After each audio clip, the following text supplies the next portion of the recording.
Hi, and welcome to Biology Weekly. Today we'll talk about this question: are vaccines dangerous? So, you may have seen in the news recently and really over the past few years a lot of discussion in public forums where you can see pictures and videos like this where people say that COVID vaccine or vaccines are useless, they are unnatural, they're not good, they're not safe.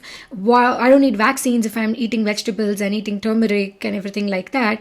So today we'll take a quick deeper dive into vaccinations, and first we'll give a quick history about vaccines and then what they protect us against, who and who shouldn't get vaccines, and a general look at their benefits. Then we will look at vaccination hesitancy, common myths about vaccines, and what you can do to protect yourself and your loved ones. But first things first, let me say that on an individual basis, everyone should first talk to their doctor about what vaccines are right for them.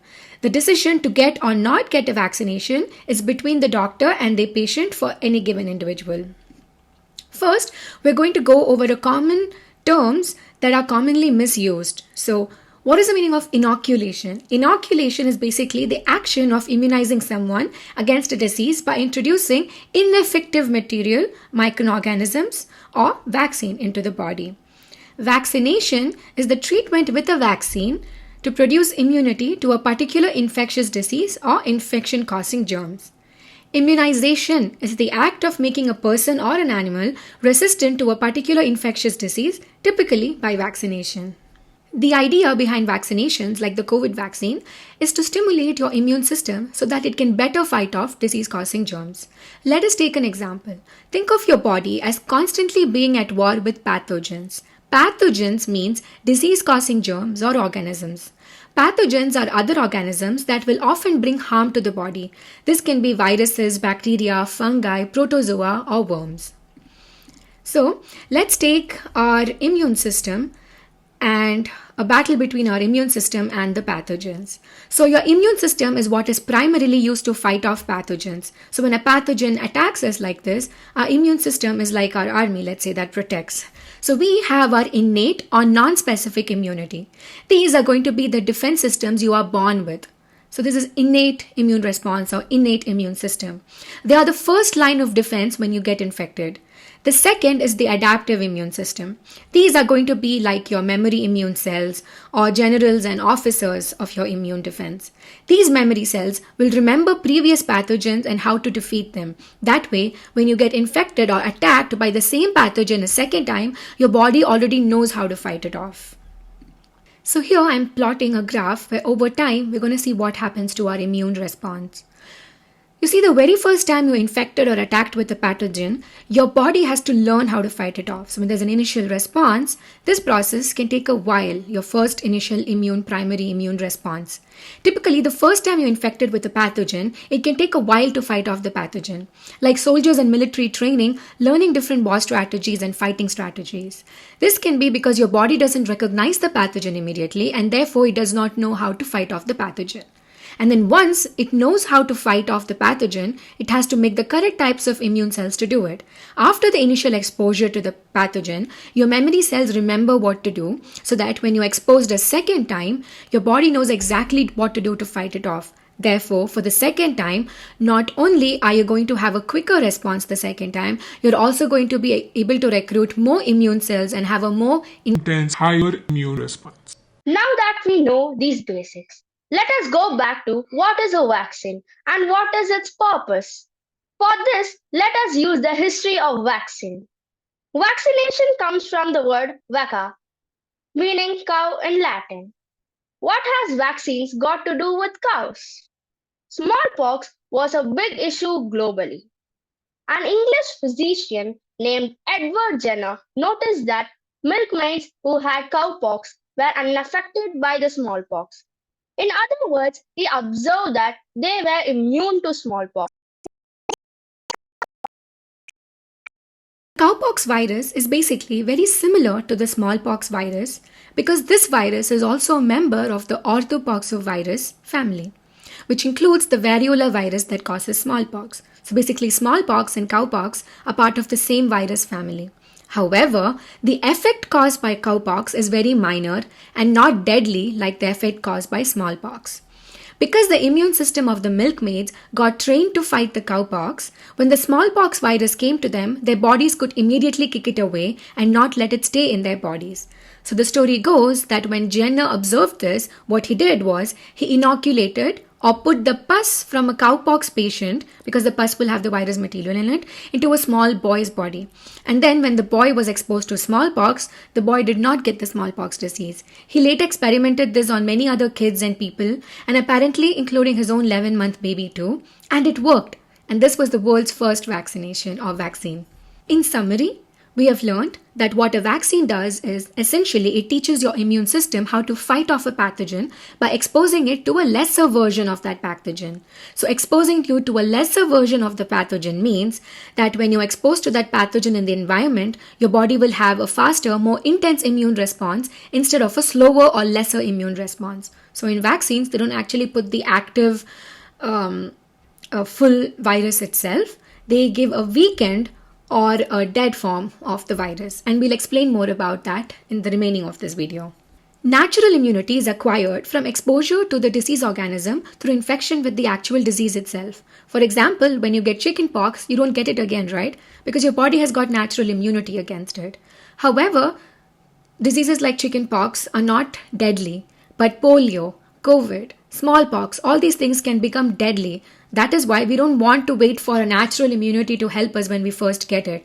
Before we get it itself, we want our body to be trained for it. So that is why we need vaccine-induced immunity, as this is acquired through the introduction of a killed or a weakened form of the disease organism through vaccination. So I said the vaccinations are basically introducing a lesser form or a weakened or a killed form of the pathogen.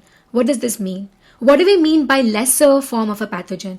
Basically, what we mean by this is that it is the same pathogen but with a much lower virulence or ability to infect. Going back to the war analogy, it is very similar to taking all the bullets out of the gun. So basically, it's like having the gun but without any bullets. So it can't really do anything. This means our body or the army in the body, our immune system, gets to see the strategies of the attack that the pathogen can have and how to overcome them without putting us at real risk. Two big ways we do this is by using killed or inactivated vaccines or live or attenuated vaccines. The killed ones are just that, they are dead. The live attenuated ones are pathogens that have been weakened. Attenuated means to slow down. So this means that these pathogens could potentially still replicate in our body, but at a very low level. That being said, individuals who are immunocompromised or have a weakened immune system should always tell their doctors before getting live vaccines. Immunocompromised individuals would be those individuals who have HIV, those undergoing chemotherapy, or those with extensive autoimmune diseases. There are different types of vaccines. And you may have heard of this new vaccine technology like the COVID mRNA vaccines. These are much newer and cooler vaccines. Basically what they do is they show your body a particular protein that is unique to the pathogen. For example, for COVID, it was the spike protein. So think of the spike protein as a big red flag that says to the body, hey, hi, I'm a bad guy, I'm a villain, kill me. So basically, we're just sending some sign like that to the body to train the body, basically. So it's like in the if you know Star Wars or something like that, then it's kind of like the building signs on the exhaust port of the Death Star that's saying like shoot here, shoot here. So then through that the body gets training, and when we actually get the proper, if we are exposed to like real COVID, then our body can fight against it very quickly and better. So to summarize, we have two ways to fight off pathogens: our innate immune system that is slower and less intense, or our adaptive immune system that is quick and intense, very intense. The adaptive immune system kills the pathogen faster and gives us an increased chance of surviving the infection. The first time we are infected, we have our innate response. The second time, we have our adaptive response. Vaccines allow to teach our immune cells so that the first time we are infected, we have the adaptive immune response. Basically, vaccines are a good thing. So if vaccines are really good and everything, then why is it that people like Trump in this video here is saying, don't put vaccines, instead put phenol inside you, that is better than vaccine? There are actually some real very reasons why people have hesitancy about vaccines and some not very real reasons why. So tonight, we will first go over some of the real reasons people have vaccine hesitancy, and then we'll also give you examples of some fun Stupid reasons why people have this hesitancy, like Trump here. And back home in India, we have people who also say, drink rasam, drink gaumutra, that's better than vaccines. So those people are just doing it for their own bad kind of political influence. But there are also some people who have genuinely fear to take vaccines, and we'll talk about that now. The first reason why people are hesitant to get vaccines is because of what happens immediately after getting them. They can hurt. There is often pain at the site of injection and a sore arm afterwards. It lasts even for a few days, right? Sometimes there is also a big scary needle. Although this fear is a completely understandable feeling, most people will get the vaccines because you know what else hurts? Polio. Polio. This is all pictures of polio. And what you see inside these boxes are little kids. Polio hurts a lot than a sore arm. And that's why we need to get vaccines despite of the small pain we have sometimes. And talking about polio, we must really commend what the government did with this oral polio vaccine. Polio has been completely eradicated in India, and that's a really good thing. And it's a proof that you see vaccines work, even with smallpox, same thing. Also, people can feel sick after getting a vaccination. If you remember from the first few slides, that vaccination helps us understand our body to fight off the pathogens. So, what is happening when we get the vaccine is that our body is actually fighting against those pathogens. A lot of pathogens can only survive at a very particular temperature. So, what the body is doing, that it's raising its temperature in order to burn out the pathogens. This can make us feel sick after getting a vaccine. So it's a good thing. It just means that the vaccine is actually, our body is actually working to fight off, and it's learning and learned how to fight that disease. So a sore arm or a fever or a cold that you get after getting a vaccination is only for a few days, right? And it's much better than dying. So you're also saving other people by vaccinating yourself because you will stop the spread of this disease. You're already superhero if you're vaccinated from all the important stuff. Now, there is a lot of historical and recent historical data that shows medicine has not always been fair to all groups and communities. There were, for example, the Nazis doing unethical, forced, torture medical experiments on Jews and other prisoners of war during the World War II. The United States Public Health Service and the Center for Disease Control, CDC, they also have had some bad things in their past. For example, they staged the Tuskegee study of untreated syphilis in the African American male population, and this was done all the way up to 1972. So what they did was, USA, they found poor African Americans who had latent syphilis and lied to them about treating them. They just kept them there and just saw what happens to people who had untreated syphilis. And this was all recent, no? So people who live through these atrocities or people from communities who are at risk of these atrocities have real reasons not to trust the healthcare communities. These are only a few examples, but there are a lot of disturbing other examples as well. However, from that first example, most of the Nazis ended up getting killed or removed from power. The USA also did apologize for several of their studies, including the Tuskegee study, that untreated syphilis study in the 1990s.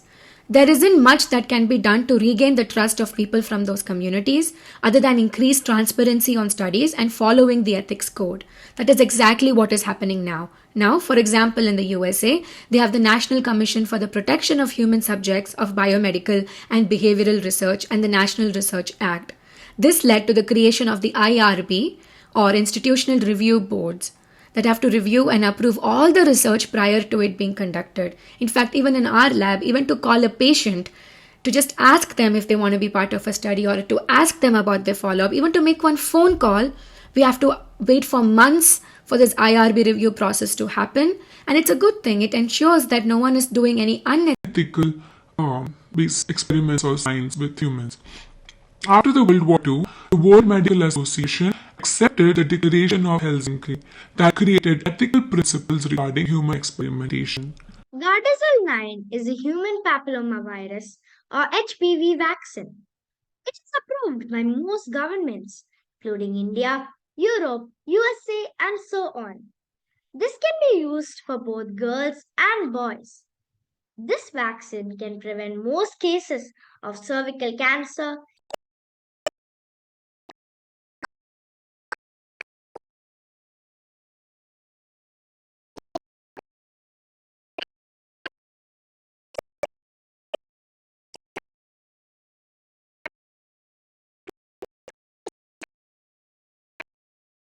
Thanks for watching this video. If you liked it, please like it below and also put your comments in the comment section below. Please share, please subscribe to our channel, and please share this to your friends and family and others also to share and subscribe. If you want us to cover any topics that you wondered or you like, then please put that also in the comments below and we'll cover that topic for you. Thank you.